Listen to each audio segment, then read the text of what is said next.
देवभूमि हिमाचल में एक प्रवासी परिवार पर रेहड़ी लगाने को लेकर हमला किया गया और इस हमले में परिवार के 6 से 7 लोग घायल हो गए। एक 22 साल के युवक की मौत भी हुई है। परिवार वालों का आरोप है कि जब हमला हुआ तब पुलिस का सहयोग नहीं मिला, वरना इतनी बड़ी वारदात ना होती। घटना को 4 दिन बीतने के बाद आज जब मीडिया इस मामले को उठाता है, तब परवाणु थाने की पुलिस जागती है और 5 आरोपियों को गिरफ्तार किया जाता है। मगर उन्हीं आरोपियों को थाने के अंदर वीआईपी ट्रीटमेंट भी दिया जाता है, जो कि हमारे कैमरे में कैद हुआ। और वीआईपी ट्रीटमेंट को लेकर जब हमने थाने के एसएचओ से सवाल पूछा, तो उन्होंने सवाल को टालते हुए क्या कुछ कहा, इस खबर में सुनना मत भूलिएगा। देखिए हमारे संवाददाता की ग्राउंड जीरो से यह रिपोर्ट।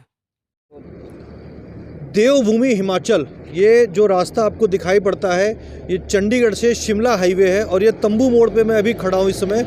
यहाँ पे आपको दिखाऊंगा कोई 10-12 दुकानें हैं जो मैगी है, अंडे हैं, चाय वगैरह इस तरीके की दुकान आपको दिखाई पड़ रही होंगी स्क्रीन के ऊपर आपने। और यहाँ पे तमाम लोग भी खड़े हुए आपको नज़र आ रहे होंगे। आपको पूरा मामला बताता हूँ, लेकिन उसके पहले बता दूँ देवभूमि हिमाचल को शांत प्रदेश माना जाता है, जहाँ पर कहा जाता है कि झगड़े बवाल नहीं होते हैं। मगर जब से निज़ाम बदला है, यानी कि भाजपा की सरकार गई है और कांग्रेस की सरकार आई है, तब से प्रवासियों का जीना दूभर हो गया है। क्यों? क्योंकि यहाँ पे जो लोग ये खड़े हुए, यहाँ पे जो रेडियाँ लगी हुई, इसमें कुछ लोग हैं जो उत्तर प्रदेश से आ करके यहाँ पर अपना रोजी रोटी कमाते हैं और अपने घर का खर्चा चलाते हैं। मगर निज़ाम बदलने के साथ ही स्थितियाँ बदलती हैं और जो प्रवासी लोग हैं यहाँ पे उनके साथ मार पिटाई शुरू हो जाती है। ऐसा एक ये पहला मामला नहीं है, ऐसे और भी कई मामले शुरू हो चुके हैं जहाँ पर कि इनको कहा जाता है कि तुम उत्तर प्रदेश के हो, यूपी के हो, बिहार के हो, अपने घर वापस जाओ। हम लोकल लोग हैं यहाँ पे, हम यहाँ पे काम करेंगे, हमारा ही यहाँ पे रोजगार चलेगा, तुम्हें वापस जाना पड़ेगा। ऐसा ही कुछ मामला यहाँ पर तंबू मोड़ पर हुए। ये तमाम लोग जो खड़े हुए, कुछ मामला हुआ था 24 तारीख की रात का मामला हुआ था, जहाँ पर कि एक दुकान है जिसके ऊपर आरोप लगाया जाता है कि वो कुछ लोगों को लेकर के आए और उन्होंने मार पिटाई की। और कुछ लोग यहाँ पे 7-8 लोग हैं, जैसे कि ये खड़े हुए हैं, इनके हाथ की चोटिल हुई, इनका बेटा जो है जिसकी हमला हुआ वो बेटे की मौत होती है, इनके सिर पे टाँके आए, इनकी पत्नी है उनके सिर पे टाँके आए हैं। तो ये मामला फिलहाल पुलिस में पहुंच चुका है, लेकिन इन्होंने क्या कुछ कहा वो सुनिए। नाम बताओ जी, क्या नाम है आपका? विजय कुमार सर। क्या दिक्कत हुई थी यहाँ पे? ये सर 24 तारीख को लगभग 8 बजे करीब ये एक मारुति लेके आए सर, और इनका हमारी रेडी के आगे खोखा लगा हुआ है। इन्होंने कहा कि तुम अपनी रेडी हटाओ, ये खोखा हमने लगाना है, कि तुम बाहर से आके यहाँ कमा बाहर के भैया भागो यहाँ से। उनमें से एक बंदे ने तो एक बैस बल्ला था, इतना बड़ा ही था, वो ज़्यादा बड़ा नहीं था, इतना बड़ा बल्ला निकाल लिया। वो भाई को मारने भी लगा, पर उस टाइम उसने नहीं मारा। वो जिनका आप बता रहे उनका क्या नाम क्या है? वो नेपाली था, उसका नाम नहीं पता, पर जो साथ में था वो बिट्टू था। बिट्टू? हाँ, वो था, नेपाली था, उनका किराएदार था वो। क्यों मारपीट करी उन्होंने? क्या पहले कोई रंजिश थी आपसी आप लोगों की? नहीं, या पहले से मना करते थे रेडी लगाने के लिए?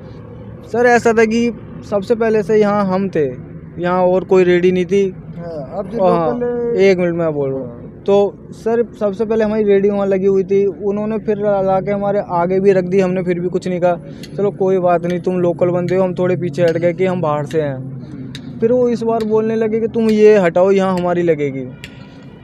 क्या निगम की तरफ से कोई कर्मचारी आता है आप लोगों को ये हटाने के लिए कि ये इनलीगल है, आप हटा दीजिए? नहीं, सरकारी कर्मचारी आता है? अभी तक ऐसा कोई नहीं आया सर। तो ये लोग जो आए हैं, ये कौन लोग थे? ये लोकल बंदे थे दत्यार के। तो शिकायत कराई आप लोगों ने पुलिस में इसकी कोई? सर पुलिस तो आई गई थी उस टाइम, शिकायत तो हो ही गई थी, पर हमें टाइम नहीं इतना मिला कि हम चौकी जाएं और पूछताछ करें, क्योंकि जितने भी थे सारे के सारे जख्मी थे सर। हाँ, एम्बुलेंस आई थी वही लेकर। हाँ, तो हमें इतना टाइम नहीं मिला कि हम पूछताछ करेंगे क्या हुआ है क्या नहीं हुआ अभी तक। तो इनकी डेथ कब हुई है? कल रात हुई है। कल रात को हुई? हाँ जी, लगभग 11 बजे के बाद। जिसकी नाम क्या है जिनकी? जय कुमार। शादी हो रखी थी उनकी? अभी नहीं हुई है। कितनी उम्र थी? 22-23 सर। और जो लोग घायल हैं, कितने लोग घायल हुए हैं? सभी घायल हुए हैं। कितने लोग? 1 2 3 4 5 6 तो अभी घायल हैं सर।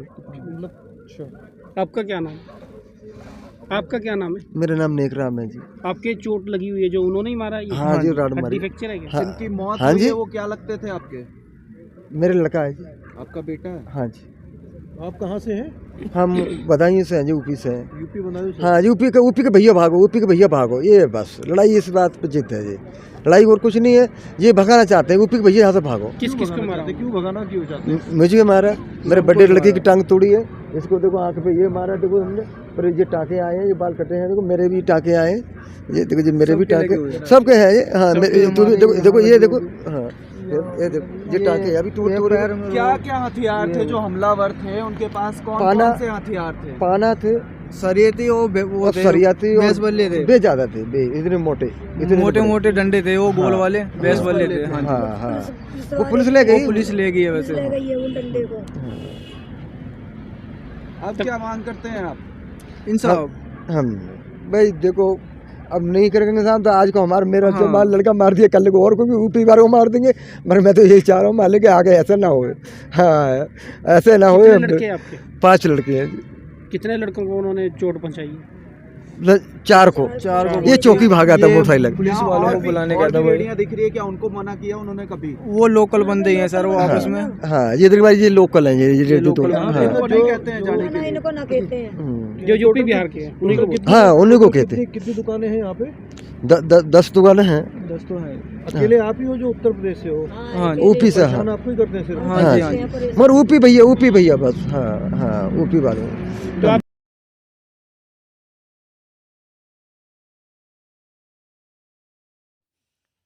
यही है वह दुकान जिस दुकान को लेकर सारा झगड़ा हुआ और बिलखता हुआ परिवार जिसके अब अपने घायल हैं। परिवार के ही एक युवक की मौत भी हो चुकी है। एसएचओ साहब, एक आपके एरिया में एक हत्या हुई है, कुछ 5-7 लोगों के ऊपर मतलब इस तरीके से जानलेवा हमला हुआ, तो क्या कहेंगे आप? 24/1/23 को 8 बजे के करीब जो NH पे जो रेहड़ी लगाते हैं, ये रेहड़ी लगाने वाले आपस में लड़ गए। तो एक नेक राम व उसके परिवार को, जितने हमारे पास FIR में नामजद है, 6 आदमियों ने 6 आदमियों ने मारपीट करी है। तो उनमें से दो कुछ आदमी 32 सेक्टर के लिए रेफर हुए थे, फिर वो डिस्चार्ज हो गए। पिछले कल जय कुमार नामक व्यक्ति को दतियार में जब वो वापिस घर में आया था, उसको उल्टी वगैरह लगी, उसके परिजन उसको PGI चंडीगढ़ में ले गए, जहां उसकी मौत हो गई। इस FIR में जितने नामजद आदमी हैं उन्हें हमने गिरफ्तार कर लिया है। जी, जैसे आपने बोला भी ये रेडी वाले थे। हाँ जी, जो हमारी नॉलेज में लोकल व्यक्तियों ने हमला किया। हाँ, क्या बोलना? रेडी वाले थे, वो भी लोकल आदमी थे। उनमें प्रतिस्पर्धा ये थी। पीड़ितों का आरोप है कि प्रवासी है वो लोग, उत्तर प्रदेश के रहने वाले, और जानबूझ के प्रवासी हैं। लोकल जो लोग हैं उन्होंने कई बार उनको धमकी दी थी, उन्होंने शिकायत भी दी थी पुलिस में। नहीं, ऐसा कोई शिकायत इस मामले में कोई कार्रवाई नहीं करी। ऐसी कोई शिकायत नहीं थी। मुझे जहाँ तक याद है, मैं 2006 से यहाँ नौकरी कर रहा हूँ परमाणु में। इन लोगों को ये बिल्कुल सेफ है, कोई इनको ना तो पुलिस तंग करती है, ना एक रेहड़ी लगाने के लिए भी तू यहाँ लाएगा या मैं लाऊं यहाँ, उस बात पर इनका विवाद हो गया। और ये नेकराम की रेहड़ी के कारण हुआ, तो नेकराम के परिवार के साथ जो लोकल आदमी जो रेहड़ी लेते थे वहाँ लगाना चाहते थे, उन्होंने मारपीट कर दी। उसके बाद उनको उस पर FIR, उसी तत्काल FIR दर्ज कर दी, उनको मेडिकल सुविधा दी। क्या क्या धाराएं लगाई गई है इसमें? एक 22 साल के युवक की मौत हो गई है और उनके परिवार के साथ मारपीट भी करी है, और मारपीट भी कई हथियारबंद युवक थे। आप यहाँ बताया जा रहा है कि 5 से 6 लोग थे, लेकिन जो पीड़ित लोग हैं उनकी तरफ से बताया जा रहा है कि 20 से 25 हथियारबंद युवक थे। क्या अभी तक की जो हमारे पास FIR है उसमें 6 व्यक्तियों नामजद हैं और उनके खिलाफ रेटिंग दंगा करने का 147, 148, 149, 323 और अब डेथ होगी वो 302 में कन्वर्ट कर दिया है केस। नहीं, इन्होंने बताया कि सर क्या 25 से 30 लोग थे ये मारने वाले। हाँ, तो इनसे पहले जितने उन्हें नामजद करवाए हैं फिर भी इनसे दोबारा इंटेरोगेशन की जाएगी। अगर इस वारदात में अन्य कोई और लोग शामिल होगा उसको भी बख्शा नहीं जाएगा, उसको तत्काल उसकी पहचान करके उसको गिरफ्तार किया जाएगा। एक सर, आपके थाने में ही इस मामले संबंधित कुछ आरोपी बैठे हुए हैं, उनको थाने में VIP ट्रीटमेंट दिया जा रहा है, कैसे देखते हैं? VIP कोई ट्रीटमेंट नहीं है, उनका गया है और उनको पूछताछ करने के बाद उनको है VIP ट्रीटमेंट कोई नहीं दे देते। बेंच होता थाने में, अब ये एक एक करके जैसे इनकी इंटेरोगेशन पूरी हो जाएगी।